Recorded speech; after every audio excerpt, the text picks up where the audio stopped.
Hello friends, आपका स्वागत है स्टडी करियर में। फ्रेंड्स, हम प्रीवियस ईयर के पेपर देख रहे थे, उसमें मैं आज आपको समीक्षा अधिकारी पेपर कराऊंगा, सहायक समीक्षा अधिकारी का पेपर। जो भी आरओ एआरओ और यूपी पीसीएस का पेपर देना चाहते हैं वो ये पेपर ज़रूर देखें। और इसके अलावा मैं आपको 2020 में जो आरओ का भी संपन्न हुआ है कुछ समय पिछले साल, मैं वो भी आप कराऊँगा। और 2018 का जो मेंस का पेपर हुआ था वो भी कराऊँगा, और जितने स्टेट पीएससी पेपर वो भी करा दूँगा जो हाल ही में हुआ है, जिससे आपको आइडिया लग जाएगा कि अभी हाल ही में पेपर किस तरह पूछे जा रहे हैं। इससे आपकी पढ़ाई में और मजबूती आएगी, क्योंकि आपको ये पता चलेगा पेपर किस तरह से पूछता है। तो चलिए फ्रेंड्स, देर न करते हुए हम आज पेपर देखते हैं किसका, समीक्षा अधिकारी का और सहायक समीक्षा अधिकारी 2017 जो 2018 में संपन्न हुआ था। तो चलिए हम पहला क्वेश्चन देखते हैं। देखिए क्या पूछा था, पहला डिटेल से करा रहा हूँ। पहले पूछा है, सूची 1 को सूची 2 से सुमेलित कीजिए और सूची के नीचे दिए गए कोर्स से सही उत्तर चुनिए।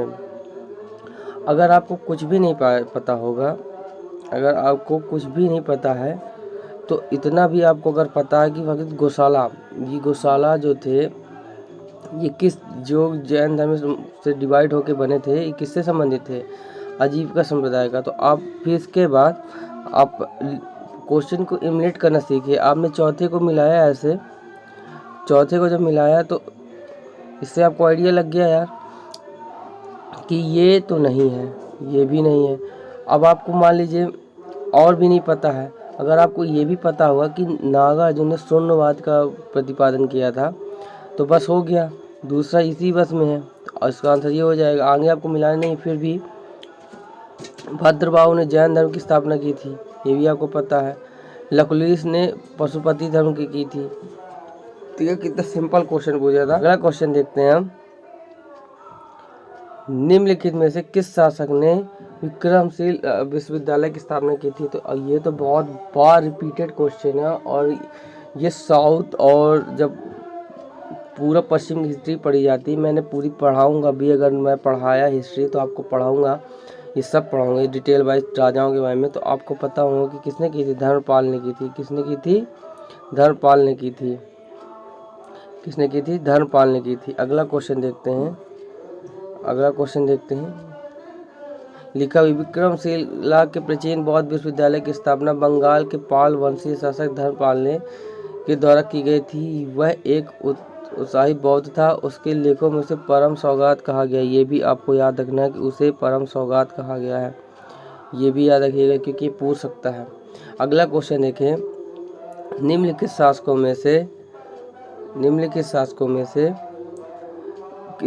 शासकों के नाम सही कालक्रम में संयोजित कर अपने उत्तर नीचे दिए कोट में लिखिए। ये चंदेल वंश के शासकों के नाम हैं, जो कलिंजर और ये महोबा और ये उधर रहे खजुराहो के, उनके नाम है। तो आपको कुछ नहीं पता है तो आपको बस इतना पता हो चाहिए कि इसमें क्रम, ये अपने में बहुत टफ क्वेश्चन था। अगर आपको क्रम नहीं पता होगा तो आप कभी नहीं कर पाएंगे। तो इसमें पहले क्रम में क्या आपको बताना है। पहले थे यशोवर्मा, मैंने लिखा है, मुझे याद भी था। तो आपको याद क्या करना है, पहले थे यशोवर्मा। अब तीसरा किस में है, ये दोनों तो इमलेट हो गया, ये भी इमलेट हो गया, बचे दो। फिर यशवंत धंगदेव,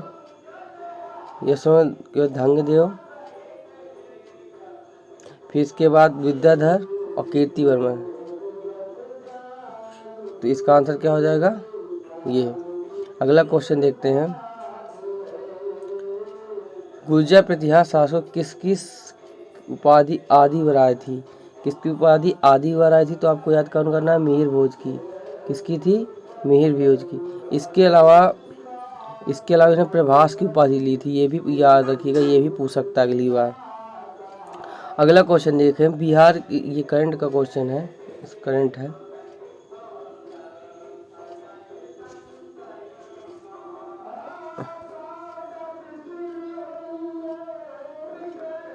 अगला क्वेश्चन देखते हैं। निम्नलिखित में से कौन सा युग्म सही सुमेलित नहीं है। नासिक अवलेप का इससे संबंधित था,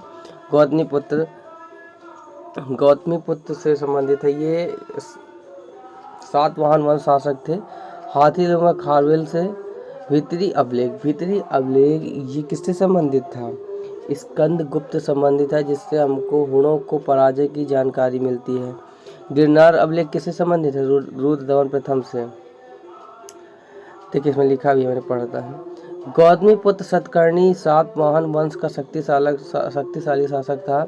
इसके 3 अभिलेख प्राप्त होते हैं, 2 नासिक से तथा एक कार्ले से। कार्ले भी याद रखी गई महाराष्ट्र में है। उदयगिरी पहाड़ी हाथी गुम्फा से खारवेल का बिना तिथि का अभिलेख प्राप्त होता है। इसमें खारवेल के बचपन, शिक्षा, राज्याभिषेक तथा राजा होने के बाद से 13 वर्षों तक के शासक की घटनाओं का क्रमबद्ध विवरण दिया हुआ है। भीतरी स्तंभ लेख का इस संबंध गुप्त शासक स्कुंदरू से है, जबकि पुलकेशिन द्वितीय का संबंध एहो अभिलेख से है। किससे संबंधित है? इसी से हमको जानकारी मिलती है। इसकी रचना किसने की थी? इसी से हमको जानकारी मिलती है कि उसने हर्षवर्धन को हराने की जानकारी मिलती है। ठीक है, जो एक प्रसिद्ध रूप में था तथा इसकी भाषा संस्कृत है। इसका रुद्र दमन प्रथम का जूनागढ़ गिरनार से शक संवत 1250 का अभिलेख प्राप्त होता है। ये प्रसिद्ध रूप है। इसमें उसकी विजय, व्यक्तियों और कृतियों का विवरण मिलता है। देखिए, मैं पूरा क्वेश्चन आपको डिटेल से करा रहा हूँ, इससे ज़्यादा मैं क्या करा सकता हूँ यार। अगला क्वेश्चन, निम्नलिखित में से कौन सा युग सुमेलित नहीं है? इब्न बतूता कहाँ का था? मोरक्को का। मार्को पोलो इटली का। अब्दुल अज़ाज कहाँ? तुर्की का नहीं था, फारस का था। अब्दुल अज़ाज कहाँ का था? यूनिस पुर्तगाल का था। और ये किसके शासन क्या था? देवराज द्वितीय के शासन आया था। और इब्न बतूता किसके शासन? मोहम्मद बिन तुगलक के शासनकाल में आया था। मार्को पोलो वेनिस इटली का प्रसिद्ध यात्री था। यह पांड्य शासक मारवर्मन कुलशेखर के समय भारत आया था। ईरानी राजा ईरान का राजपूत अब्दुल अज़ीज़ देवराज द्वितीय के शासनकाल में विजयनगर में आया था तथा नुनीस पुर्तगाली यात्री और व्यापारी था। ठीक है, आपको क्या रखना है? नुनीस कौन सा था? एक घोड़े का व्यापारी था। कौन था? घोड़े का व्यापारी था। ठीक है, आपको याद रखना। नुनीस पुर्तगाल का यात्री था। और अब्दुल अज़ीज़ कौन सा? फारस ईरान का से आया था। ठीक है, ईरानी था एक।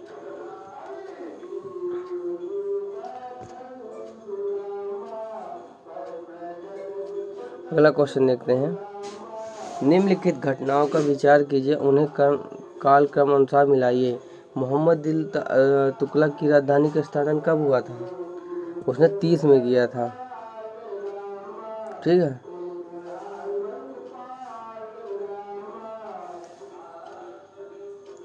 अफगानपुर षड्यंत्र ये कब हुआ था? 25 में हुआ था। जलालुद्दीन खिलजी की कब हुई थी? 96 में हत्या हुई थी। तराइन का द्वितीय युद्ध कब हुआ था? 92 में। तो अगर आपको इतना भी पता है तो पहले का चौथा, तो अगर आप कुछ भी नहीं पता, इतना भी पता है तो आप कर ले जाएंगे। देखिए चौथा, इसमें दिया कि 1152 तराइन के द्वितीय युद्ध मोहम्मद गौरी तथा पृथ्वीराज चौहान की पराजय के बाद भारत में मुस्लिम शक्ति की स्थापना हुई। और 1296 में जलालुद्दीन खिलजी की हत्या हुई थी। अफगानपुर षड्यंत्र तथा उलुग खां मोहम्मद बिन तुगलक के सुल्तान गयासुद्दीन की हत्या 1225 में दोषी माना गया। और सुल्तान मोहम्मद बिन तुगलक ने अपनी राजधानी 1225 मतलब उसके बाद ही की थी, अपनी राजधानी दौलताबाद देवगिरी कर दी थी। ये भी याद रखिएगा। अगला क्वेश्चन देखते हैं। निम्नलिखित में से किस चिश्ती संत को चिराग दिल्ली कहा जाता है? तो इसको नसरुद्दीन को कहा जाता है। यह शेख निजामुद्दीन औलिया, ठीक है, ये के प्रमुख शिष्य थे। अब वह अपनी पदवी चिराग दिल्ली अर्थात दिल्ली के चिराग के नाम से प्रसिद्ध हुए थे। किसके शिष्य थे? अगर ये भी पूछ ले तो आपको याद रखना है, शेख निजामुद्दीन औलिया। किसके शिष्य थे? शेख निजामुद्दीन औलिया। अगला क्वेश्चन देखते हैं। निम्नलिखित में से किस शासक ने शाहरुख नाम का चांदी का सिक्का चलाया था? ये क्वेश्चन जब आया था तो किसी को नहीं वहाँ शायद पता था लमसम, पर ये बाबर ने चलवाया था, और शाहरुख नाम का काबुल में या कहें, और एक काबुली नाम का सिक्का भी चलवाया था चांदी में। जब मैं आपको पढ़ाऊँगा मुगल की अर्थव्यवस्था वहाँ बताऊँगा, ये बहुत अच्छे से पहला क्वेश्चन था, पहली बार पूछा था, किसी को पता नहीं चला था। अगला क्वेश्चन, बौद्ध धर्म त्रिरत्न का क्या अभिप्राय है? तो आपको पता है कि क्या अभिप्राय था? बुद्ध धम्म संघ। बुद्ध धम्म संघ त्रिरत्न बुद्ध की मृत्यु के बाद उनकी शिक्षाओं को संकलित कर 3 भागों में बांटा गया। इन्हीं को त्रिपिटक कहा जाता है। यह विनय पिटक, सुत्त पिटक और अभिधम्म पिटक है। ठीक है, इसका आंसर ये है। अगला क्वेश्चन देखते हैं। देखिए कितनी हिस्ट्री पूछी गई है। निम्नलिखित में से सूची 1 को सूची 2 से सम्मिलित कीजिए और सूचियों के नीचे दिए गए कोट से सही उत्तर चुनिए। रणथंभौर। रणथंभौर क्या था? रणथंभौर से राणा हमीरदेव। कौन थे? राणा हमीरदेव। अगर आप इसमें चित्तौड़गढ़ का तो आपको पता ही होगा, राणा रतन सिंह थे। कौन थे? राणा रतन सिंह। इसके बाद देवगिरी का कौन था? देवगिरी का शासक कौन था? राजा राय रामचंद्र था। और गुजरात का कर्णदेव। अगर आपको पहले पता है रणथंभौर का हमीरदेव, तो कौन हो गया? कुछ नहीं पता तो इतना भी पता, तो देखिए तुरंत आंसर। अगर एक भी आपको पता होगा तो आप कर लेंगे। बस फ्रेंड्स, आपको इससे ही बहुत आइडिया मिल जाएगा यार क्वेश्चन आता कैसे। अभी ये सब हाल ही पेपर हो, जो अभी पेपर होते हैं हाल ही में, उसी के अकॉर्डिंग पेपर बनता है, तो आपको इससे और समझ में आएगा कि पेपर आ कैसे रहा है। अगला क्वेश्चन देखते हैं। ये चंपारण कृषि जांच समिति का सदस्य निम्नलिखित में से कौन नहीं थे? ये अपने आप एक टफ क्वेश्चन था, जो पेपर हॉल में समझना काफ़ी कठिन होता है। महात्मा गांधी का तो पता था, पर इनमें अभी 2 में कंफ्यूजन था। तो आपको FG इस्लाई, DJ read, Anuga Narayan, तो इनमें कौन नहीं था? अनुगा। आपको याद रखना, शायद फिर उठा के न पूछ ले, क्योंकि रिपीट भी तो होते हैं क्वेश्चन। तो चंपारण कृषि जांच समिति के अध्यक्ष FG इस्लाई थे। कौन थे? FG इस्लाई। इसके सदस्य थे DJ read, Mahatma Gandhi, LC अदामी, राजा हरिप्रसाद नारायण सिंह और G रैना, जबकि MI टेनर सचिव थे। ये भी याद रखना, ये सचिव थे। ठीक है, अगला क्वेश्चन देखते हैं। निम्नलिखित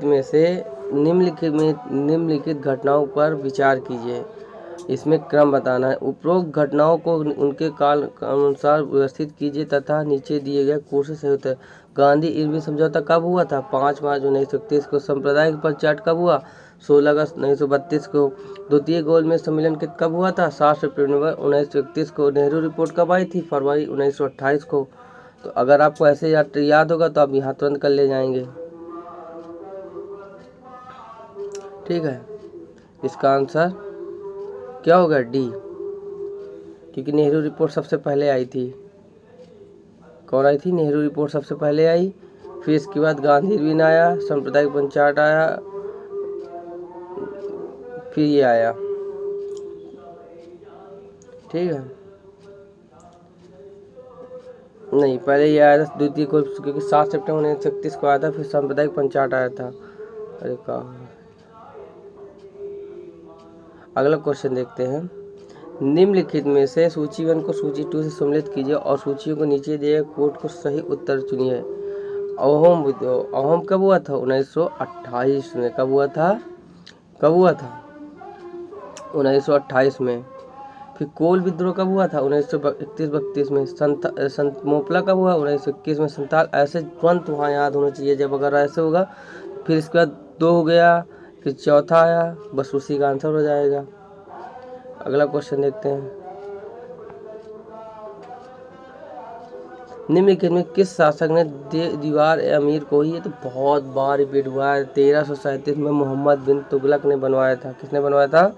मोहम्मद बिन तुगलक ने कृषि की उन्नति के लिए एक नए विभाग दीवान अमीर को ही की स्थापना की। इस विभाग का मुख्य कार्य कृषकों को प्रत्यक्ष सहायता देकर अधिक भूमि कृषि कार्य के अधीन लाना था।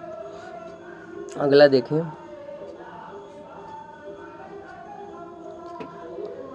ये ऑपरेशन रूबिकॉन,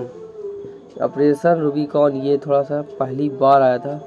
ऑपरेशन रूबिकॉन का कोड शब्द है जिसे बाद में ब्रिटिश सरकार द्वारा निम्नलिखित में से किस संदर्भ में उपयोग किया गया था। तो आपको याद रखना, जेल में गांधी का आमरण अनशन हुआ था, वहाँ ऑपरेशन रूबिकॉन चालू किया गया था, तो आपको याद रखना है।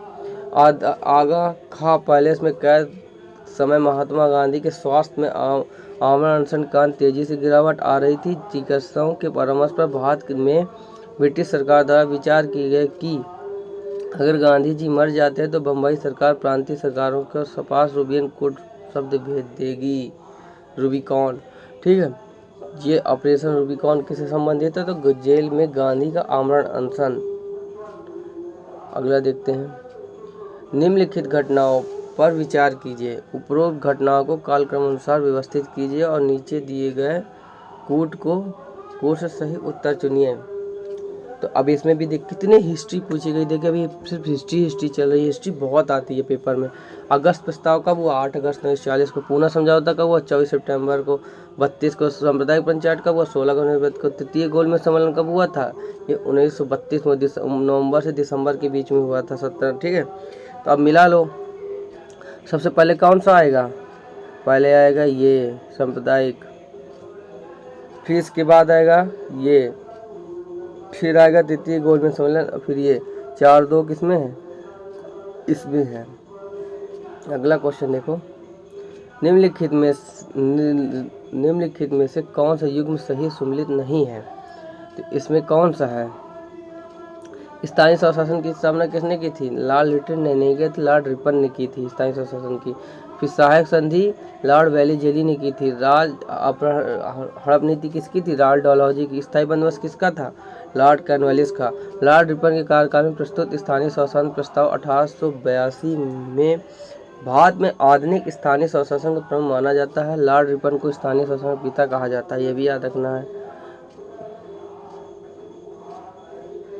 ठीक है, अगला क्वेश्चन देखते हैं। फिर देखिए, फिर आ गया, हिस्ट्री ही चल रही है। निम्नलिखित सूची में देख लो यार, जो पढ़ने वाले हैं हिस्ट्री कितनी आती है यूपी में, आपको हिस्ट्री बहुत अच्छे से क्लियर होनी चाहिए। समाचार दर्पण की स्थापना किसने की थी, केसरी। अगर आपको नहीं पता तो आप पहले इस तरह भी बता सकते, केसरी किसने की थी, बाल गंगाधर तिलक ने। किसने की थी, फिर यंग इंडिया किसने की थी, महात्मा गांधी। समाचार दर्पण किसने की थी, मियातुल अकबर राजा राव महाराज। समाचार दर्पण किसने की थी, जेसी मार्शमैन ने। देखिए यहाँ देख लो, समाचार दर्पण जेसी मार्शमैन ने, मियातुल अकबर राजा राव महाराज ने, केसरी बाल गंगाधर तिलक ने। यंग इंडिया किसने की थी, महात्मा गांधी ने। कूका विद्रोह की नींव कहाँ पड़ी थी, ये पड़ी थी पंजाब में। कहाँ पड़ी थी, पंजाब में। कूका विद्रोह आंदोलन का आरंभिक स्वरूप धार्मिक था, किंतु बाद में राजनीतिक विद्रोह के रूप में परिवर्तित हो गया। इस विद्रोह की शुरुआत पंजाब में लगभग, ये बहुत बार आया, याद रखना, पंजाब में लगभग 1840 भगत जवाहर मल द्वारा की गई थी। ठीक है, ये याद रखना, भगत जवाहर मल द्वारा की गई थी। अगला क्वेश्चन देखते हैं। अगला क्वेश्चन देखेंगे जिसमें ये है, निम्नलिखित में से कौन सा व्यक्ति आज़ाद हिंद फौज से नहीं था। तो इसमें यार लगभग सब थे। मेजर जनरल शहबाज खान भी था, प्रेम सहगल भी था, प्रेम कर्नल शौकत अली मालिक और मेजर करतार सिंह, ये सभी व्यक्ति आज़ाद हिंद फौज से जुड़े हुए थे। तो ये क्वेश्चन में डेड होना चाहिए। ठीक है, अब ये हाँ 23 क्वेश्चन देखिए हिस्ट्री के आए हैं। अभी और भी हिस्ट्री होगी आगे। अब इसमें देखते हैं, निम्नलिखित में से कौन सा एंजाइम प्रोटीन को अमीनो अम्ल में विघटित करता है। तो कौन करता है, एंजाइम प्रोटीनों को अमीनो अम्ल में विघटित करता है, तो पेप्सिन कौन करता है। प्रोटीन पाचन अमाशय प्रारंभ होता है। अमाशय पेप्सिन नामक एंजाइम प्रोटीन को छोटे पॉलीपेप्टाइड और उनके घटक अमीनो अम्ल में विघटित करता है। ये किसका आंसर क्या होगा, पेप्सिन। अगला क्वेश्चन देखते हैं, निम्नलिखित हार्मोन से कौन सा एक स्त्रीलिंग हार्मोन्स है। कौन सा है, टेस्टोस्टेरोन तो पुरुष में पाया जाता है। कौन है इसका आंसर, एक मिनट,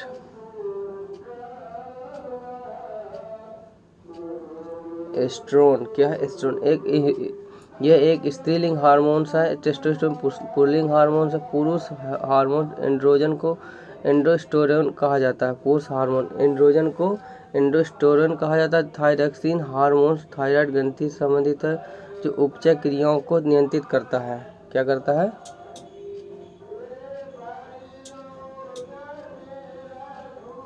अगला क्वेश्चन देखते हैं। निम्नलिखित में से कौन सा एक बहुलक जैव निम्नीकृत नहीं है? तो कौन सा है? PVC। एक जैव निम्नीकृत मतलब बहुलक जो विखंडन जैविक प्रक्रियाओं द्वारा समय के साथ प्राकृतिक एवं पर्यावरण की दृष्टि से सुरक्षित तरीके से हो जाता है। एक होता है जैव निम्नीकृत, एक होता है जैव अनिम्नीकृत। निम्नीकृत वो होता है जैसे सीवेज हो गया, जो समय के साथ खत्म हो जाता है। और अनिम्नीकृत क्या होता है? जैसे प्लास्टिक। ये प्लास्टिक इतनी आसानी से नहीं खत्म हो, उसे क्या कहते हैं? जैव अनिम्नीकृत कहते हैं। इसका आंसर क्या होगा? ये होगा। अगला क्वेश्चन देखते हैं। देखिए यहाँ आप सिर्फ साइंस चल रही है, अब इसी पर चलेगा साइंस कितनी आई है। निम्नलिखित में से कौन सा युग्म सुमेलित सही सुमेलित नहीं है? एल्युमिनियम किसका अयस्क है? बॉक्साइट का। कॉपर सीने बार पारा का होता है, ना कि कॉपर का। और जिंक का है? कैलामाइन। आयरन का हेमेटाइट। तो सीने बार किसका है? पारा का। तो आपको याद भी रखना है। कॉपर तांबा क्या होता है? क्यूपराइट। क्यूपराइट क्या होता है? क्यूपराइट। जिंक जस्ता का कैलामाइन, आयरन का हेमेटाइट। इसका आंसर क्या हो जाएगा?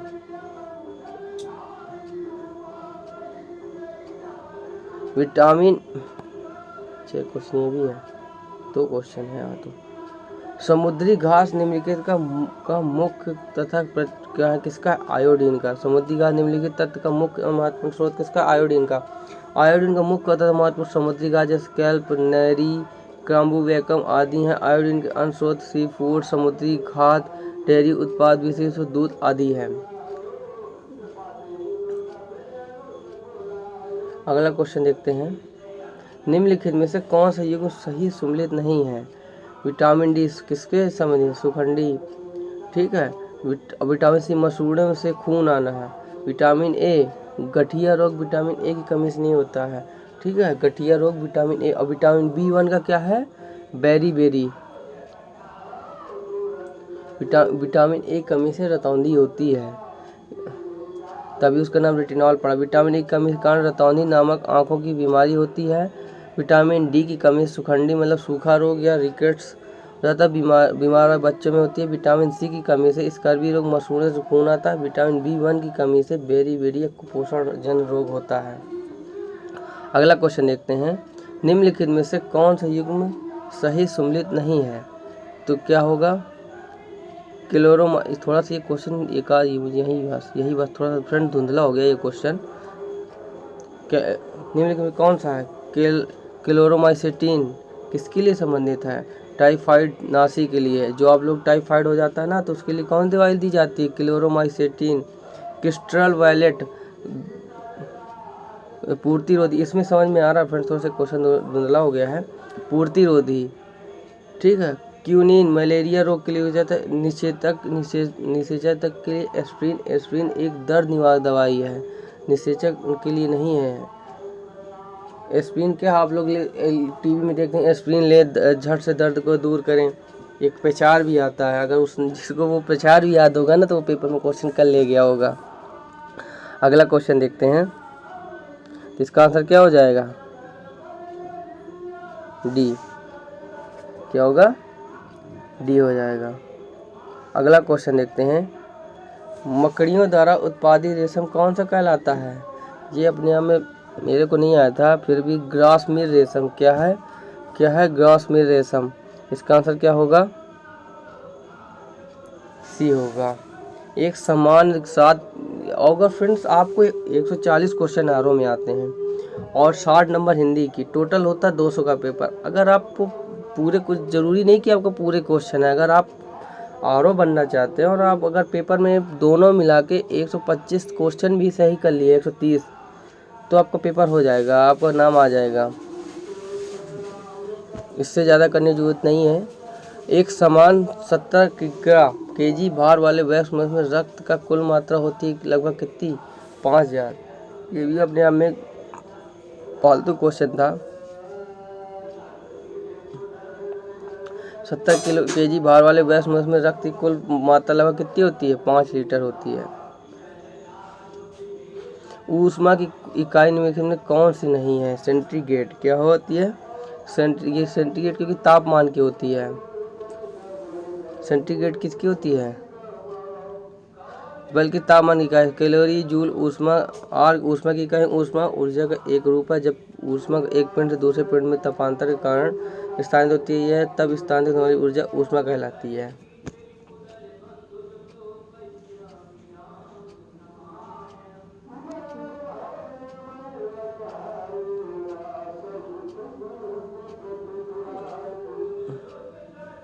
निम्नलिखित में लाइफाई मतलब होता है लाइट।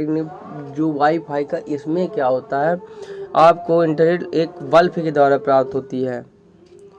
तो लाइफाई इसमें कौन सा कथन सही नहीं है? तो लाइफाई एक विस्तृत रूप लाइट फिडेलिटी प्रकाश रूपता है। लाइट फिडेलिटी ये ठीक है। भारत में लाइफाई का सफल परीक्षण 29 जनवरी 2018 किया गया था। को सूचना प्रसारण मंत्रालय किया गया था। इसका 2011 में लाइफाई द्वारा 10 GB सेकेंड डेटा को 1 किलोमीटर की परिधि में भेजा जा सकता है। इसका किरण ऑप्टिकल फाइबर नेटवर्क द्वारा किया जाएगा। नो, ये भी गलत है। ऑप्टिकल फाइबर द्वारा इसका होने नहीं है। वर्ष 2011 में जर्मनी के भौतिक विज्ञानी हेराल्ड हॉस, ये भी याद रखना है, ये भी आ सकता है, हेराल्ड हॉस ने लाइफाई तकनीक प्रस्तावित की थी। लाइफाई एक वायरलेस ऑप्टिकल नेटवर्क तकनीक है जिसमें डेटा को संचार के लिए प्रकाश उत्सर्जक डायोड का उपयोग किया जाता है। लाइफाई का पूर्ण रूप लाइट फिडेलिटी प्रकाश तद्रुपता है। भारत में 29 जनवरी 2018 को इलेक्ट्रॉनिक और सूचना प्रौद्योगिकी मंत्रालय और पायलट प्रोजेक्ट के रूप में लाइफाई का सफल परीक्षण किया गया। इसमें क्या दिया है? सूचना प्रसारण मंत्रालय दिया है। और जबकि क्या है, सूचना प्रौद्योगिकी मंत्रालय द्वारा किया गया था। ठीक है, अगला क्वेश्चन देखते हैं। विद्युत चुम्बकीय प्रेरणा पर आधारित क्या है? डायनेमो विद्युत मोटर।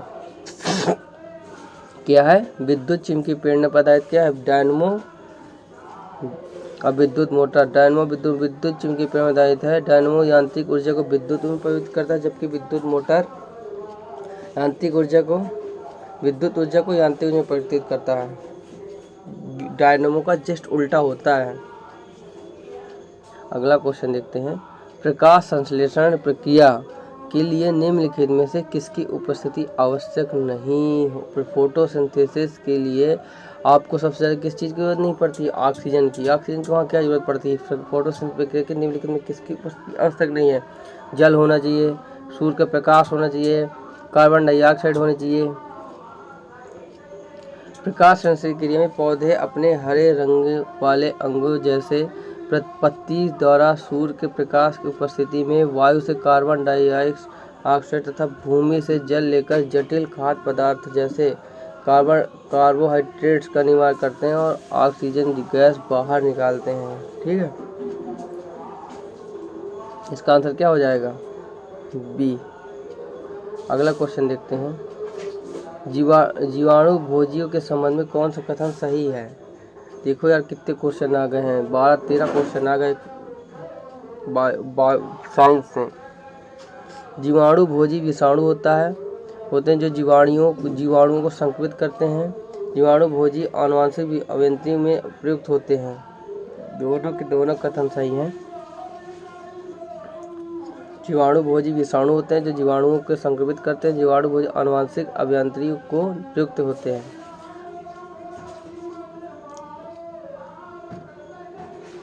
ताप के निम्नलिखित में से किस पैमाने को ऋणात्मक मान नहीं होता? किसका होता? कैल्विन का कभी मान ऋणात्मक मान नहीं होता है।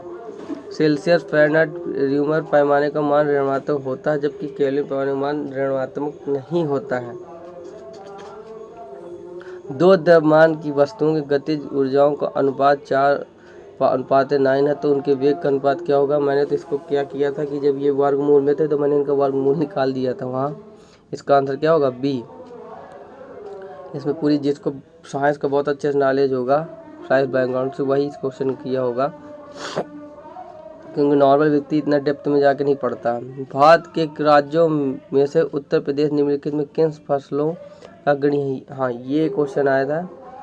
क्या होगा इसका आंसर, गेहूं में हम आगे हैं, आलू में आगे हैं, गन्ना में, धान में पश्चिम बंगाल आगे है, कपास में महाराष्ट्र गुजरात आगे है, मूंगफली में भी हम आगे नहीं हैं, मूंगफली में भी गुजरात आगे है। अगला क्वेश्चन पेपर देखते हैं।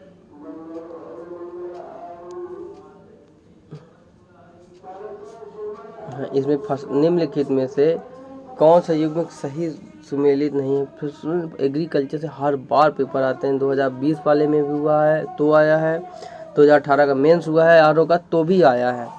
तो निम्नलिखित में कौन सा, वरुणा सरसों की है, मटर की सपना, सूर्य आलसी की नहीं, आलसी तिलहन की फसल होती है, आलसी तिलहन की फसल होती है। सूर्य किसकी, कौशल मूंगफली की है। तो आलसी किसकी है, सूर्या किसकी है, आम पपीता आलू। आपको याद रखना है, तीनों याद रखना है, कभी पलटा के पूछने ले तो किसकी है, सूर्या किसकी है, आम पपीता और आलू तीनों की है। किसकी है, आम पपीता आलू ना। आलसी किसकी है अगर आपसे पूछ ले तो तिलहन की।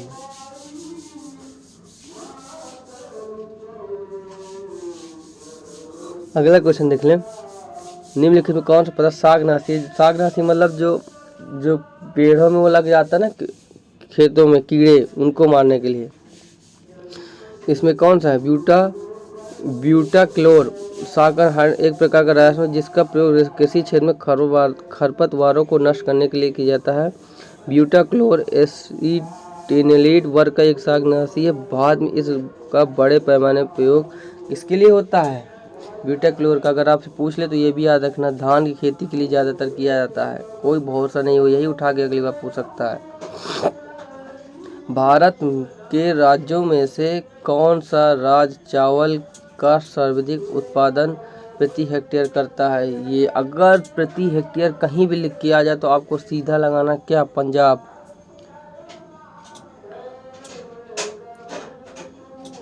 ये तो करंट का क्वेश्चन था। ये क्वेश्चन देखते हैं। निम्नलिखित में से कौन सा युग्म सम्मिलित नहीं है। अमरबेल कहाँ से मिलता है, तना परजीवी, चंदन जड़ परजीवी, ऑर्किड अधिपादक एपीफाइट, घटपर्णी जलोद्भिद से प्राप्त नहीं होती घटपर्णी। घरवनी नेफिथिन कुल का कीट भक्षी पौधा। ये पौधा मुख्यतः शाक होता है जो दलदली और अधिक नम स्थान पर उगते हैं। जलोद्भिद के आशय अंशतः अथवा पूर्णतः जल निम्न पौधों से इस प्रकार के पादप जलीय पर्यावरण में रहने एवं विकसित होने के लिए अनुकूलित होते हैं। तो चंदन आंशिक मूल परजीवी होते हैं। इसका आंसर क्या होगा, घटपर्णी गलत है।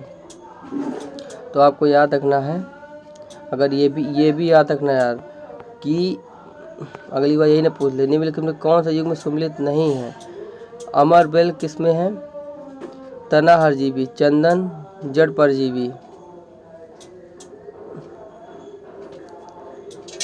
ऑर्किड क्या है, अधिपादक एपीफाइट। अगला क्वेश्चन देखते हैं यार, इससे आप पूरा क्वेश्चन में, अभी यह मेरा वीडियो बहुत लंबा जा रहा है, अब मैं इसको अगले वीडियो में अगले क्वेश्चन कराऊंगा।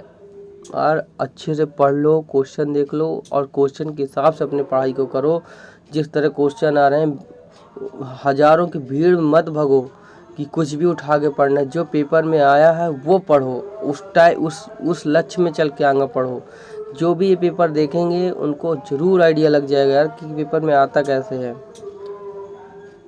अब देखो, इसने पूछा है कि सर्वाधिक उत्पादक जूट कौन करता है। जूट कहाँ होता है सबसे ज़्यादा, पश्चिम बंगाल में होता है ना। चाय कहाँ होती है, असम में। रबड़ कहाँ होती है, केरल में। गन्ना कहाँ होता है, यूपी में। इसका आंसर क्या होगा, चौथा।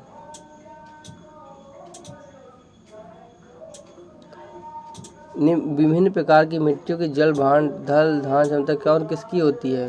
सबसे ज़्यादा किसकी होती है, मृतिका की। फिर किसकी होती है, गाद की। फिर भालू की, क्ले। सबसे ज़्यादा जल धारण क्योंकि इसकी मिट्टी बहुत पतली छोटी छोटी होती है, फिर सिल्ट की होती है, फिर सैंड की। किसकी होती है? मृतिका, गाद और बालू। अगला क्वेश्चन देखते हैं, निम्नलिखित में से कौन से सम्मिलित नहीं है? भारतीय साग सब्जी संस्थान कौन सा है? वाराणसी में। केंद्रीय उपोषण उद्यान अनुसंधान श्रीनगर में नहीं, ये लखनऊ में स्थित है।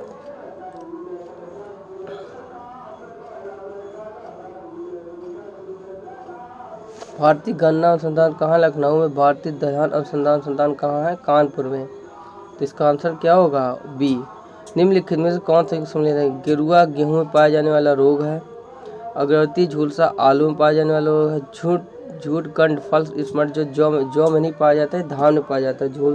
झूठ कंड या फॉल्स स्मार्ट कहाँ? देखो यार, एग्रीकल्चर से कितने क्वेश्चन आए हैं। जौ में पाया जाने वाला रोग है, जौ में नहीं पाया जाता है, धान में। खार में खैरा भी किस में होता है? धान में होता है। तो मिथ्या, इसको देखो इस नाम से भी जाना जाता है, ये भी याद रखना। अगर मिथ्या कंड या झूठ कंड, फॉल स्मार्ट धान की फसल का रोग है, और खैरा भी धान में होता है। तो आपको ये भी क्या पता चलिए, पूछ ले वो आपसे, अगैती झुलसा किस में पाया जाने वाला रोग है? तो आप क्या रखना है? आलू में। खैरा किस में होता है? धान में। झूठ कंड फॉल स्मार्ट किस में होता है? धान में। अगला फ्रेंड्स, ये 50 क्वेश्चन ही कराऊंगा यार, बहुत वीडियो लंबा जा रहा है। अगले वीडियो में मैं आपको क्वेश्चन करा दूंगा। मिट्टी की प्रजातियों में से मृतिका, अभी मैंने मृतिका क्वेश्चन दिखाया था, वही देखो फिर उठा के उसने पूछ लिया अभी पीछे। अधिकतम जल धारण करती है, बिल्कुल सत्य बात है, क्योंकि अभी मैंने आपको बताया मृतिका के में अधिकांश बड़े आकार के पाए जाते नहीं, बिल्कुल छोटे छोटे, बिल्कुल छोटे छोटे। मैं दिखाऊँ अगर बताऊँ तो बिल्कुल ऐसे ऐसे बूंदी बूंदी बिंदु बिंदु बिल्कुल बगल बगल ऐसे होती हैं। अगर इस डब्बे को मैं कन्वर्ट करूँ, ऐसे बिल्कुल छोटी छोटी छोटी छोटी बूंदी होती हैं। तो ये इतनी पतली छोटी मिट्टी होती है, ऐसे होता है। तो ये क्वेश्चन गलत है।